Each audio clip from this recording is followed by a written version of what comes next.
一本の木と一羽の小鳥とは大変仲良しでした。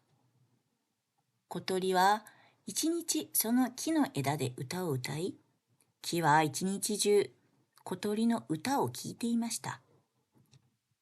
けれど寒い冬が近づいてきたので、小鳥は木から別れて行かねばなりませんでした。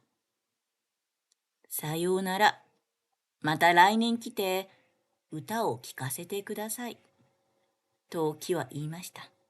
ええ、それまで待っててね。と小鳥は言って、南の方へ飛んで行きました。春が巡ってきました。野や森から雪が消えていきました。小鳥は仲良しの去年の木のところへまた帰っていきました。ところが、これはどうしたことでしょう。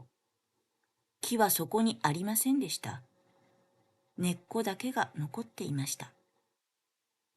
ここに立っていた木はどこへ行ったの？と小鳥は根っこに聞きました。根っこは、木こりが斧で打ち倒して谷の方へ持って行っちゃったよ。と言いました。小鳥は谷の方へ飛んで行きました。谷の底には大きな工場があって、木を切る音がビーン、ビーンとしていました。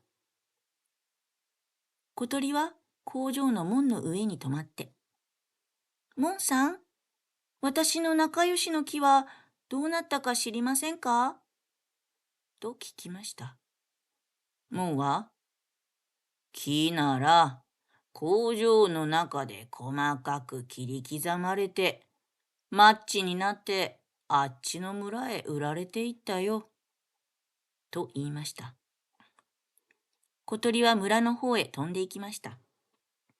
ランプのそばに女の子がいました。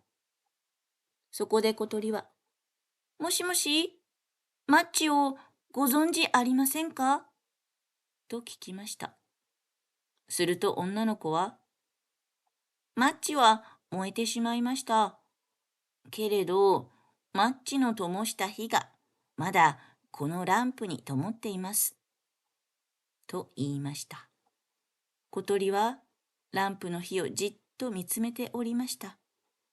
それから去年の歌を歌って火に聞かせてやりました。